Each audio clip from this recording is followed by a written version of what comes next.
The cloth trembled in her grip, dirt-stained fingers clutching the threadbare cotton like it was the only thing keeping her soul tethered to earth. Thomas Hartwell had found her curled against the grain silo at first light, a shadow that shouldn't have been there, breathing in shallow gasps that fogged the October air. "Please," she whispered, voice cracked like old leather. "Don't look at me." But Thomas had already seen enough. Blood seeping through the makeshift bandages wrapped around her left arm, clothes torn and muddied beyond recognition. And those eyes, wide with the kind of terror that came from running through hell itself. The Hartwell Ranch stretched 15 miles in every direction, a kingdom of prairie grass and cattle that Thomas had carved from wilderness with his own hands. 23 years of solitude had taught him to read the wind, the tracks in the dust, the way silence could carry danger or peace.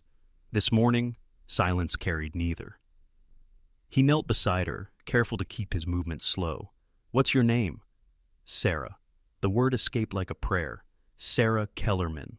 The name hit him like cold water. Every rancher within 100 miles knew that name, whispered in saloons and traded like currency among drifters. Sarah Kellerman, the banker's daughter from Redemption Creek, who'd vanished 3 months ago on her wedding day, leaving behind a church full of guests and a groom who'd sworn vengeance on whoever'd stolen his bride. Thomas studied her face, searching for resemblance to the girl on the wanted posters that had circulated for weeks. Same dark hair, same delicate features, but the woman before him carried scars that went deeper than flesh, shadows in her eyes that spoke of things no poster could capture. "They'll come looking," she said, reading his recognition. "They always come looking." Thunder rumbled in the distance, though the sky howled no clouds. Thomas knew that sound, riders approaching hard, maybe 6 or 7 horses by the rhythm. His hand instinctively moved to the Colt at his hip as he helped Sarah to her feet. "The root cellar," he said, guiding her toward the small wooden door built into the hillside behind the house. "Stay quiet, no matter what you hear." As she disappeared into the darkness below, Thomas caught a glimpse of what the cloth had been hiding. Burn marks across her left cheek and neck, deliberate and precise, the kind of scars that came from someone's twisted idea of justice. The riders crested the hill just as he closed the cellar door. Sheriff Marcus Wade led the procession, his badge catching the early sun like a warning signal. Behind him rode 6 men Thomas recognized, some from town, others who claimed no allegiance to any law but their own. At the rear, mounted on a black stallion that cost more than most men earned in a year, rode Jonathan Kellerman himself. The banker had aged 10 years and 3 months. His once pristine suit hung loose on his frame, and his eyes burned with the fever of a man who'd lost everything that mattered. When those eyes locked on Thomas, they carried an accusation that needed no words. "Morning, Thomas," Wade's voice carried across the yard with practiced authority. "We're tracking someone. Young woman, traveling alone. Dark hair, about 20 years old, goes by Sarah." Thomas kept his face neutral, years of poker games and dusty saloons serving him well. "Haven't seen anyone matching that description, Sheriff. Mind if we take a look around?" Wade's question wasn't really a question. "Course not." Thomas gestured toward the barn, the house, anywhere but the root cellar. "Help yourselves." Jonathan Kellerman dismounted with shaking hands. "She's my daughter," he said, voice breaking on the words. 3 months she's been gone, 3 months of not knowing if she's alive or dead. The pain in the man's voice was real, raw as an open wound. Thomas had buried his own father, knew what it meant to lose family, but he also knew the difference between grief and guilt, and something in Kellerman's eyes suggested the latter. "What happened to her?" Thomas asked quietly. Kellerman's jaw tightened. "She was confused. Wedding day nerves, you understand. Made some poor choices, trusted the wrong people, but she's family. Family forgives." One of the riders, a thin man with dead eyes and hands that stayed too close to his guns, spat tobacco juice into the dirt. "Girl's got explaining to do, running off like that, embarrassing folks. Some might say she needs to learn respect." Thomas felt his blood turn to ice water. The way the man said respect, the casual cruelty in his voice, it painted a clear picture of what Sarah would face if they found her. "Sheriff," Thomas said carefully, "what's the charge against her? Far as I know, it ain't illegal for a woman to change her mind about marriage." Wade shifted in his saddle, uncomfortable with the question. "No charges, just family concerns." "Family concerns." Thomas let the words hang in the air like smoke from a dying fire. Through the window of his house, Thomas caught a glimpse of movement near the root cellar. Sarah's face, pale as winter moonlight, peering out through a crack in the door. She'd heard everything. The horses were getting restless, sensing tension in the air. Time was running short. "Found something," called one of the riders from behind the grain silo. He held up a strip of torn fabric, dark blue cotton, that matched the dress Sarah had been wearing when Thomas found her. The temperature seemed to drop 10 degrees as every eye turned to Thomas. Sheriff Wade's hand moved to his gun belt, a casual gesture that carried deadly weight. "Now, that's interesting," Wade said slowly. "Mighty interesting, considering you just told us you hadn't seen anyone." Thomas kept his breathing steady, mind racing through options like cards in a poker hand. 6 armed men, all watching him now, with the intensity of wolves circling wounded prey. His own gun felt heavy at his hip, but drawing iron would only guarantee Sarah's death along with his own. "Could have come from anywhere," Thomas said. "Wind carries all sorts of things." Jonathan Kellerman stepped forward, desperation making him bold. "She's here. I know she is. Sarah." His voice cracked like a whip across the morning air. "Sarah, please. I'm your father. I just want to bring you home." Silence stretched between them, broken only by the whisper of wind through prairie grass and the creak of leather as horses shifted weight. Thomas counted heartbeats, measured the distance to the house, calculated the odds of reaching his rifle before bullets found their mark. Then Sarah's voice drifted up from the root cellar, barely audible but clear as Judgment Day. "I won't go back." The words hung in the air like smoke from a funeral pyre. Every gun in the yard suddenly had purpose. Every man a reason to kill. "Open that door," Kellerman commanded, pointing at the cellar entrance. "Now." "This is my land," Thomas said quietly. "My choice who I give shelter to." The thin man with dead eyes laughed, a sound like bones breaking. "Your choice? Mister, you're harboring a runaway bride. That makes you complicit in theft." "Theft of what?" "Property." The word came out like poison. "Marriage contract makes her property of her husband-to-be. Taking her is stealing." Thomas felt rage building in his chest like a prairie fire. "She's a human being, not livestock."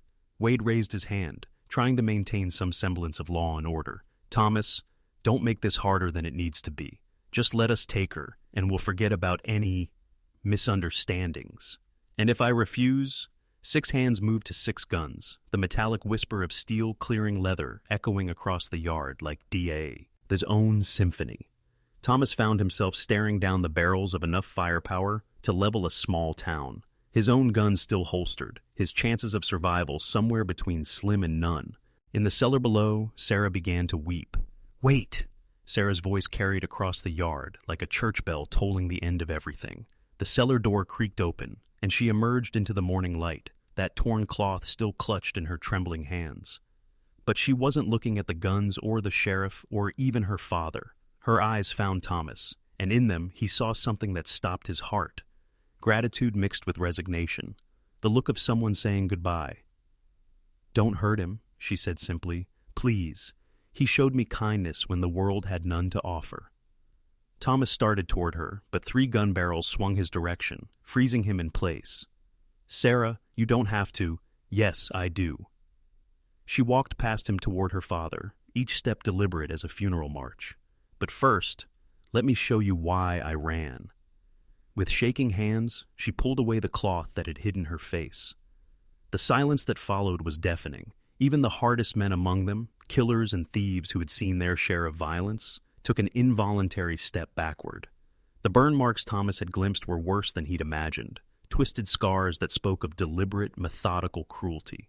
But it was the pattern that made his blood run cold. Letters burned into her flesh, spelling out a single word: whore. Jonathan Kellerman's face went white as fresh snow. "Sarah? Dear God, who did this to you?" Sarah's laugh was bitter as winter wind. "Ask your son-in-law, Father. Ask the man you promised me to. Ask him about wedding night discipline and making wives obedient." The thin man with dead eyes shifted nervously, suddenly finding his boots very interesting. "Now, see here, that ain't..." "Marcus did this," Sarah continued, her voice growing stronger with each word. "Your business partner, the man you thought would be such a fine husband. He did this because I questioned him, because I'd read to ask why he needed so many guns, why men whispered his name in fear." Sheriff Wade's complexion had gone gray. Marcus Kellerman, but he's dead, Sarah finished. Yes, I killed him, shot him while he slept, then burned his house down around him. Some might call that murder. I call it justice. The truth hung in the air like smoke from hell's own fires. These men had ridden out to capture a runaway bride, but they'd found something else entirely, a woman who had survived the kind of evil that most people only whispered about in the dark. Thomas finally understood the shadows in her eyes, the way she'd begged him not to look. She wasn't running from justice. She was running from a world that would blame her for fighting back. The cloth, Thomas said softly. What you were hiding, it wasn't shame, it was evidence. Sarah nodded, tears cutting clean tracks through the dust on her cheeks. I thought if people saw what he'd done, they'd understand. But I was wrong. They only saw a woman who'd killed her husband. Everything else was just details. Jonathan Kellerman stumbled backward, as if struck by lightning, his face cycling through shock, horror, and finally, devastating comprehension. I gave you to him, he whispered. God help me. I gave my own daughter to a monster. The thin man with dead eyes started to speak, but Sheriff Wade cut him off with a sharp gesture. Shut your mouth, Garrett. Just shut it. Wade dismounted slowly, holstering his weapon as he approached Sarah. Miss, I need to ask, do you have any proof of what you're claiming? Sarah reached into her torn dress and pulled out a leather journal, pages stained with blood and smoke. He kept records. Every woman he hurt, every debt he collected, every life he destroyed. It's all in here. Wade took the journal with hands that shook slightly as he read. With each page, his expression grew darker. Finally, he looked up at the assembled men. Marcus Kellerman wasn't just a wife-beater. He was running guns to Apache war parties, selling them to both sides of every conflict from here to Mexico. That's how he got so rich so fast. The implications hit like a thunderbolt. Every man there had families, children who could have died from weapons sold by the man they'd been trying to avenge. The moral compass that had pointed toward capturing Sarah suddenly spun wildly, then settled on a new heading entirely. Sarah, her father said, his voice breaking completely, I'm so sorry. I didn't know. I swear to God, I didn't know. I tried to tell you, she replied softly, but you said I was confused, said women didn't understand business. Thomas watched the scene unfold with the fascination of a man witnessing history. Justice wasn't always delivered by judges and juries. Sometimes it came through revelation, through truth finally spoken in the light of day. Sheriff Wade closed the journal and handed it back to Sarah. Miss Kellerman, as far as the law is concerned, you defended yourself against a dangerous criminal. No charges will be filed.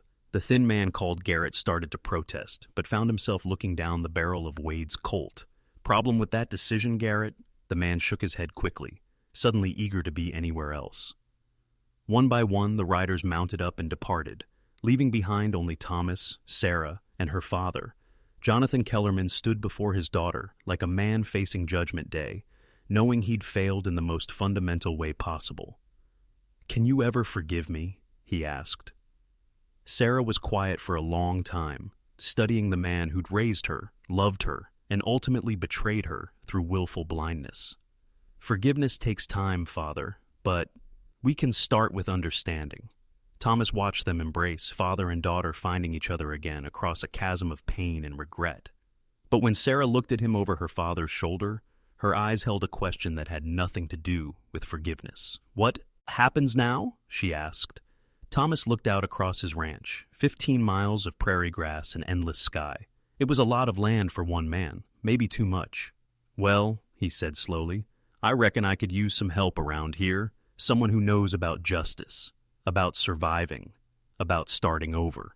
Years later, travelers passing through would tell stories about the ranch where a scarred woman and a solitary man built something beautiful from the ashes of their separate hells.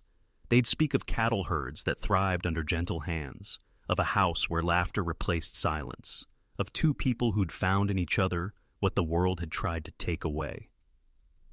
But Thomas would always remember that first morning when she'd whispered, "Don't look at me," and he'd chosen to see her anyway, not the scars or the shame, but the strength that had carried her through the darkness into the light of a new day. Stories like this aren't just told, they're felt. If you felt it too, subscribe and stay with us.